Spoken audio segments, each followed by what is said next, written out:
This here what you're looking at is the Engbertsdijksvenen. This is a very special area in the east of the Netherlands. It's a natural reserve, sort of, and it's a well, it's a kind of a marshland. It's very wet. It's a little bit hard to describe what it is, but this is where I had my most recent trip that you're going to see in just a bit, and you can see it is a very large area. This is all really wet, and well, it's got lots of stuff here. As you can see, there are some photos where you can get an idea of what it looks like. It's pretty nice actually, but it's super big. I started about here. This is the car park where I went, and I kind of went about here, and I kind of stopped here and then went back, because this is many kilometers long. Let's measure the path, for instance. Let's see if I can find it. Let's say path. Well, I started about here, then I went this way, that way, that way, that way, and then I went back, and I went a little bit here, and then we went back this way, and then I went this way, oh, not that way, but this way. That I made quite a large trip, and then I went all the way back to here. So that's about well, more than 3 kilometers, but the area itself is extremely big, because if I just measure the two endpoints, it's 5.17 kilometers. In my video I say it's more like 6 or 7. That could actually be kind of true, because I don't measure this very accurately, because actually I should perhaps measure it more like this. And of course this is just a straight line, and in reality you're not going a straight line. So yeah, as you can see, it's pretty big. Even just a point from here to here is already more than a kilometer. And yeah, even if you do like a trip like this, for instance, it's quite a large hike. It's almost well, more than 4.5 kilometers. So yeah, it's actually a pretty nice area. And if we look what it is, because I explained something about Hoogveen, and I'll look at the English translation. And Hoogveen is called bog or peat, and it's some kind of wetland. And I also mentioned veen and turf, and that I mentioned it was some kind of fuel that was used, and in English that is called mire. And yeah, it was used as a fuel, sort of, and it's a, well, it's a sort of peat. It's sort of living from plants. It's rather strange stuff. Let's find out what turf is. This is what turf looks like as a fuel, and yeah, well, this is the Dutch Wikipedia, but let's look what it's called in English. Oh yeah, in English it's also called peat or turf. So I'll put these links in the video if you want to know a little bit more about this, but that's what was extracted from the Engbertsdijksvenen. So let's get on with the video then.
So here we are at the Engbertsdijksvenen, and apparently there are snakes in this area. Some kind of adders. I didn't know we had snakes in the Netherlands. So this is my first time being in this area, and this is a really big marsh area, and it's in the east of the Netherlands, basically in the northeast part of Twente. So it's a bit of a remote location. It's about 30 or so kilometers from Almelo, and yeah, this is apparently a really nice place. I've already looked on the internet for some photos, and it is really big. At the entrance there is a information panel with a map, and this place is absolutely huge. It is so big you can't walk the entire thing. You basically need a bicycle to cover any substantial distances here. But this is an area where they used to get fuel. Yeah, just some kind of marsh. I will find that out at home, because I have to translate a few things.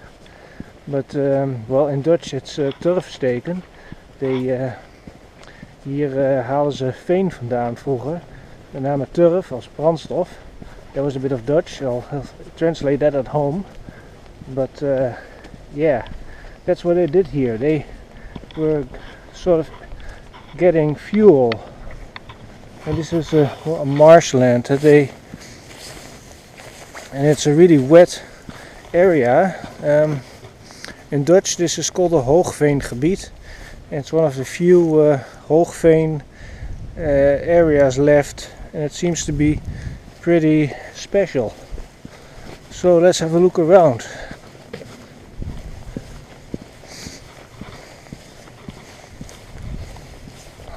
I've also heard that they had some kind of narrow gauge train track with little mining carts in which they transported the stuff they got from the bottom here.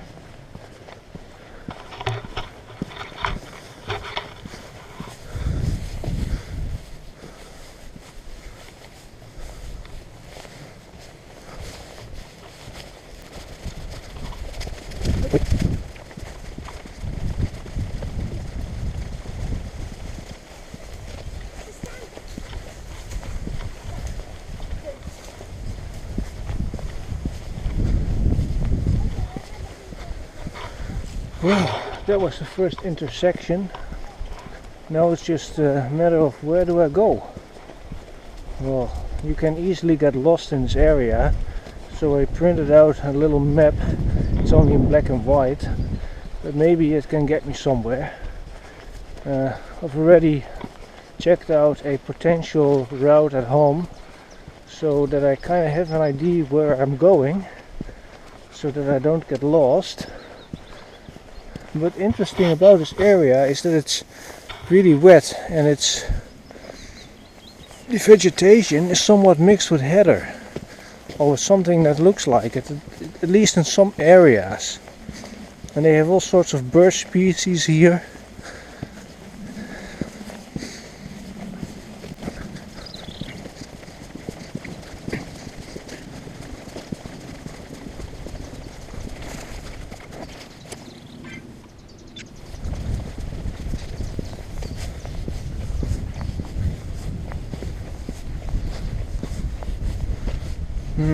Here's an information post with some direction arrows.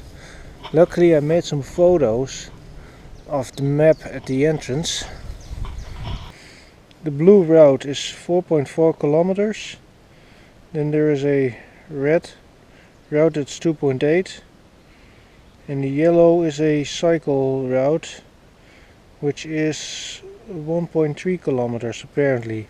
But I don't really believe that, because looking at the map at home, I just studied it before I went, the thing looked a lot bigger.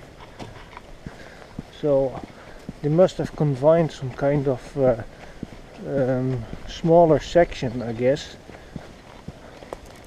because I've actually read a description from someone, and he said he had actually done a route that's 12 kilometers. It's going all the way from the south area to the north area of the Engbertsdijksvenen.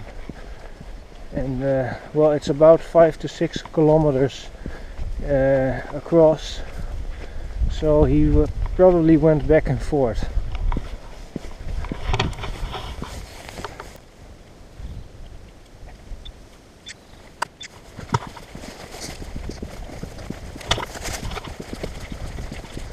Well, you can see that this is extremely wet. Problem is, I don't know what the correct translation for vein in English is. If I know it off the top of my head, I would tell you, but I'll have to look that up at home.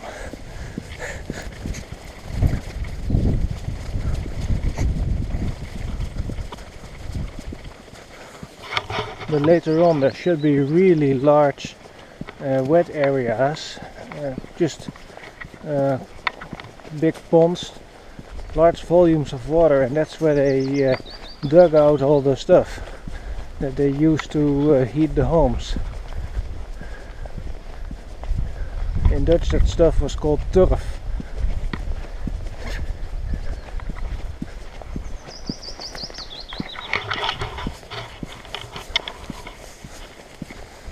Now where do I go?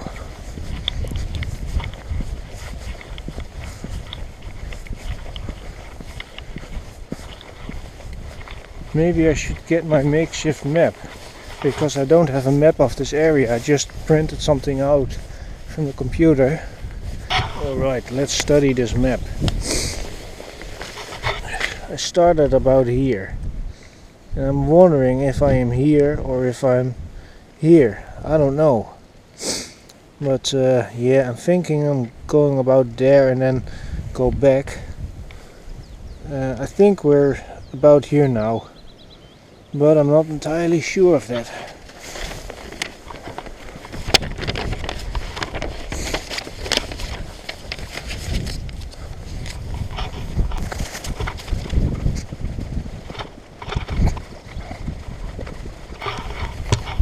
Ooh, this area is pretty quiet too.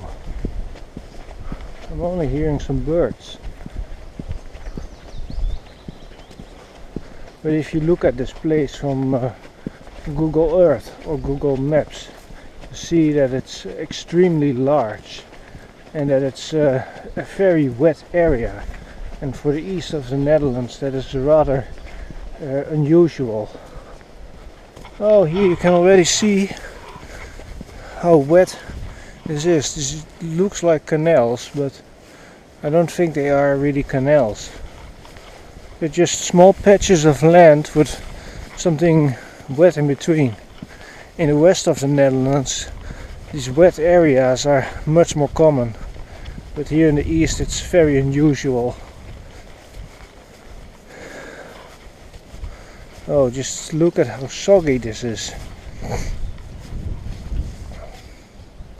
We haven't even reached the really large water areas yet.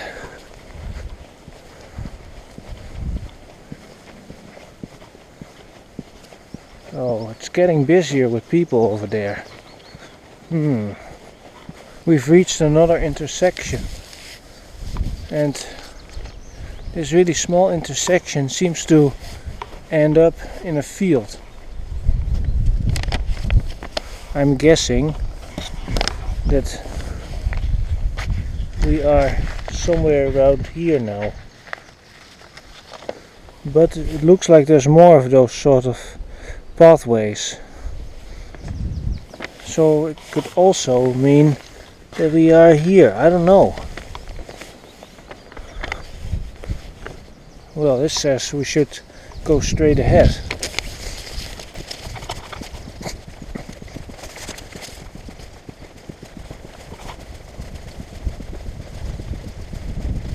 Hey, look at how this part is a little bit higher, and here you can see a bit of the vein structure or whatever it is in English.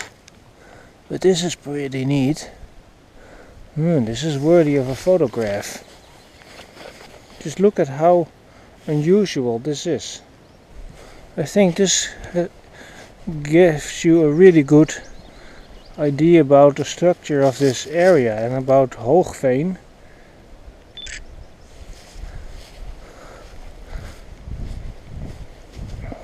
Oh hey, let's head off the path for a while.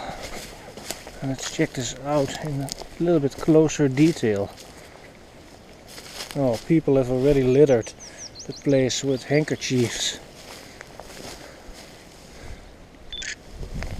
Let's photograph it. It's a little bit fiddly with one hand. Hey, there's some kind of insect. This is very dry. Oh, it pulverizes easily. And this is the stuff that people used to put in their stove or in their fireplace to heat their house. It's not even sand, this is vegetated plants. This is just, well, this happens, it's almost like compost. This is all just vegetation layers that are composted. And apparently this burns easily. And that's why people used it as a fuel. It has such a weird structure. Yeah, it really looks a bit like compost, doesn't it? And over there is even more.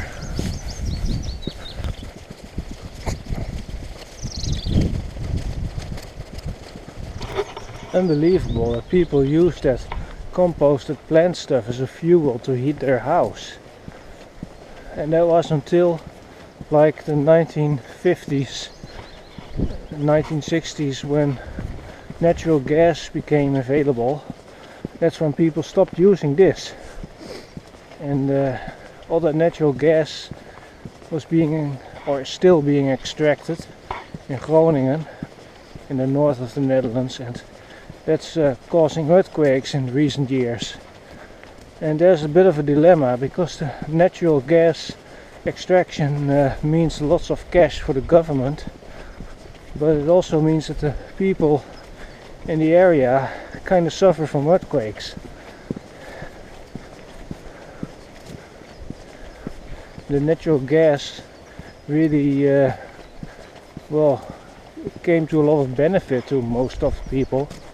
But now, 50 years later, the people in Groningen are suffering from damage to their homes.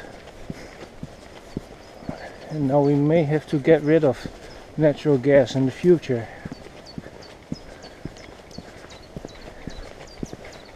Oh, it looks like the scenery is changing a little bit too. Oh, it's also starting to rain a little bit. Oh, now we reach a real crucial point. Because where do we go? Or is this where the arrows are? Oh, you can look up ahead really far. Yeah, I think we are here now.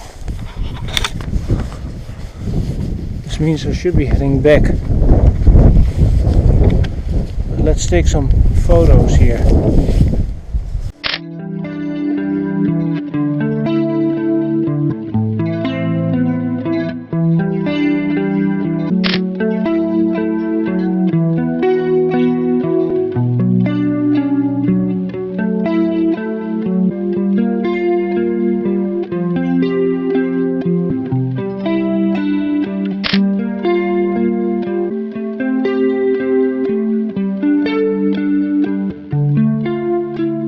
So I'm walking now on that little side path heading towards the field where you see a farm.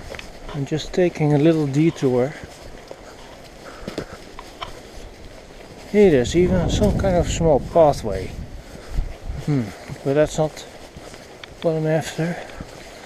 Let's peekaboo at the farm. Maybe I can take some nice photos here.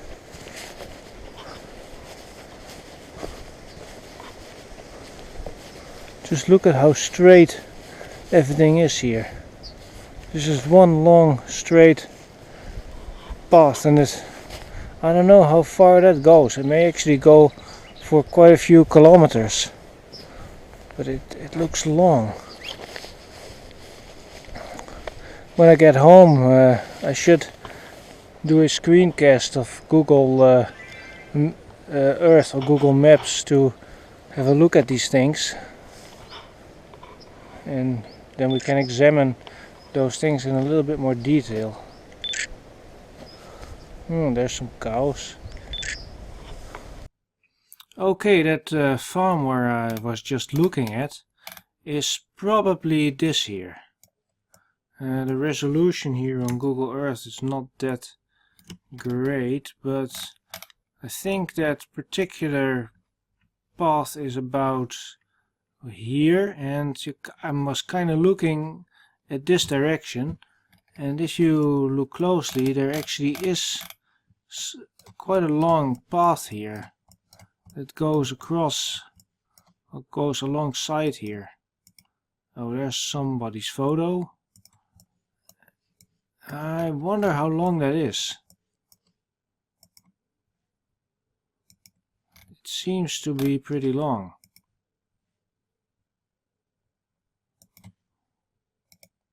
Let's check out somebody else's photos. There's some birch trees. It's a winter picture. But yeah, that is rather long, and well, to put it into perspective, that farm that I was looking at is about here, and here's the car park. So that's actually not that far away from the car park. And when I went back home to Hengelo, the Tom advised me to go this way, because that's where I came from. But I thought, bugger that, I'm just going all the way over here to Bruine Haar, and then go back alongside this road. And then I ended up in Weerselo and Tubbergen. So went all the way to Tubbergen and then to Vleringen and then Weerselo, and then went back to Hengelo. So yeah, that's kind of how I went about. That's a nice thing about Google Maps, and especially Google Earth, that you can check out an area in advance and even look at some photos that people have made. So you kind of get an idea of what it looks like. And by using OpenStreetMap, you can get rather detailed maps of an area. And that's what I've used to print out my makeshift map. I just looked at OpenStreetMap, which is very detailed. So it's excellent for making, well, a little guide for yourself. Check this out. You got some kind of, well, watery creek. It's not very clear to make a distinction to what is actually soil and what is water. This is somewhat of a transitional thing. And I think this is typical perhaps for Hoogveen, that there's plants growing on the bottom, and they are kind of semi-submerged by water. And that's sort of what created that really weird compost structure. But I guess if you step in here, yeah, this is gonna give you wet feet. Just look at how soggy this stuff is. So this is really nice. This is sort of transitional ground. Something that transitions from vegetation into water into ground. It's rather unique, isn't it?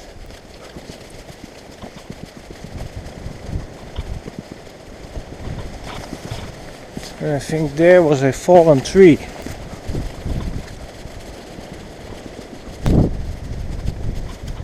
Oh, this is already pretty soggy.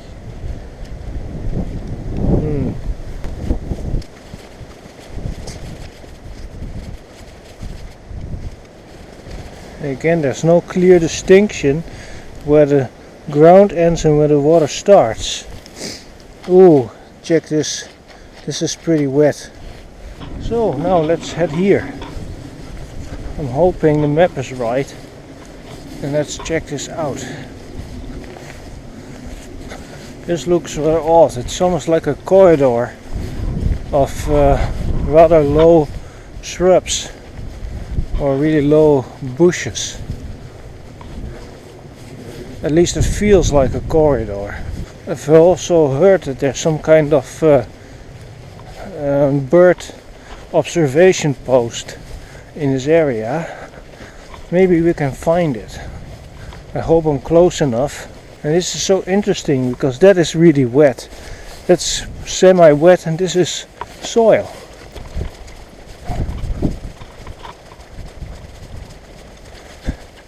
Let's check the map.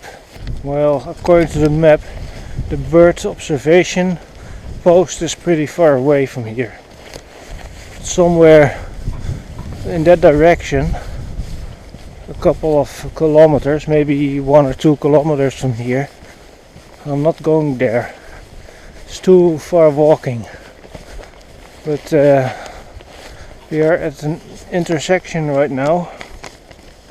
And that intersection is this intersection. So this is going to the bird observatory and this is going back.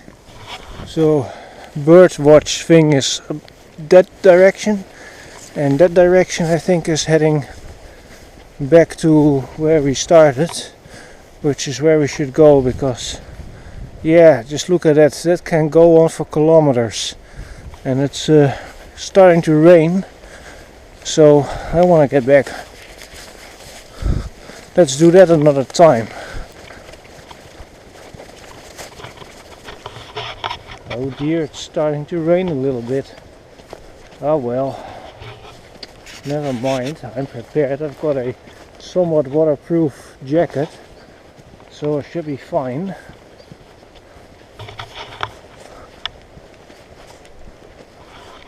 Hey, looks like we have that same kind of stuff here as well.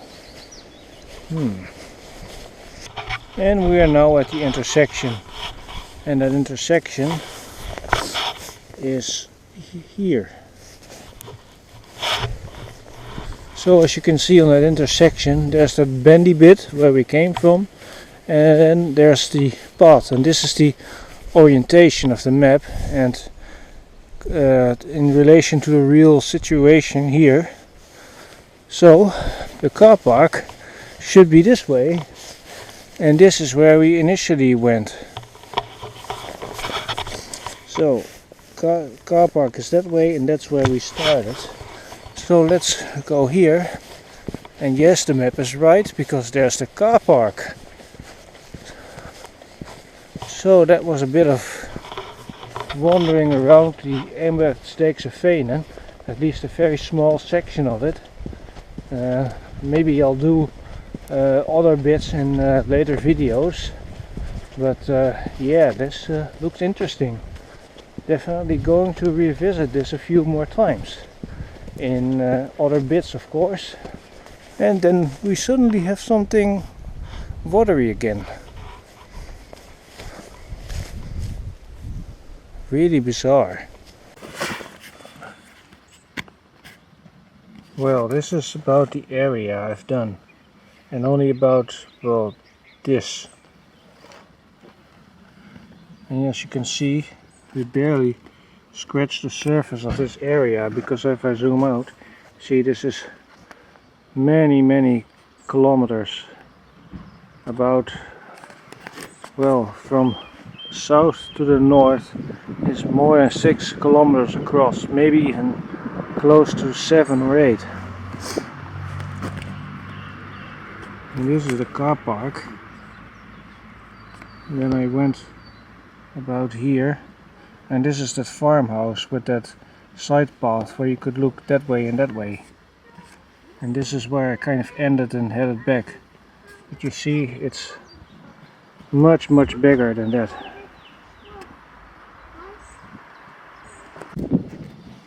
Here's another map.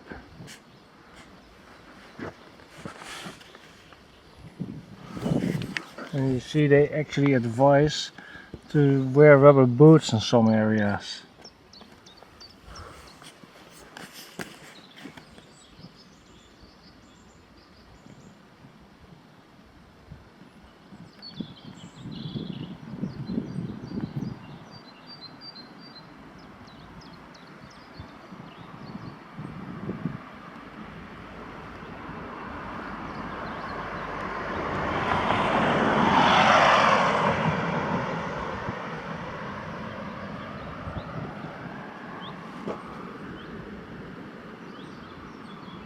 Oh hey, here it says small spore. It's what a narrow gauge train track should be. Oh, but that's very difficult to reach actually, because it's completely in the heart of the area where it's very difficult to reach by car unless you walk many kilometers. So I may have to do this with a bicycle someday. I still wonder if the tracks are still there. Maybe it's accessible from Bruine Haar and go here along the Engbertsdijk. Maybe that's possible. Although at home I've already seen that it is kind of possible to park your car at this dirt road and then walk a few kilometers, but then you kind of end up there as well. But here's a road called the peat, and that road is many kilometers long. As you can see, it goes all the way to the top, more or less. It ends at Sipculo, and it goes all the way alongside this road.